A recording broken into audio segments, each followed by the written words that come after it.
దేవుడు నివసించు పరిశుద్ధ ఆలయముగా మనం మార్చబడుతున్నాం.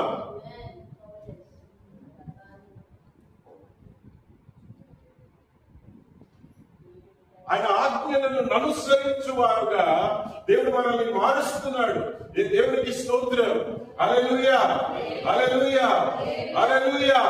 ఆయన ఆత్మను మనలో నుంచి మనల్ని నడిపిస్తున్నాడండి. ఇది క్రొత్త నిబంధన. దేవునికి స్తోత్రం. ఇది క్రొత్త నిబంధన.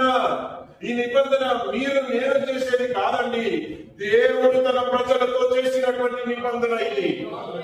హల్లెలూయా. మీరు నేను చేసేటువంటి నిబంధన కాదు, దేవాది దేవుడు స్వయాన తన ప్రజలతో చేసేటువంటి నిబంధన ఇది.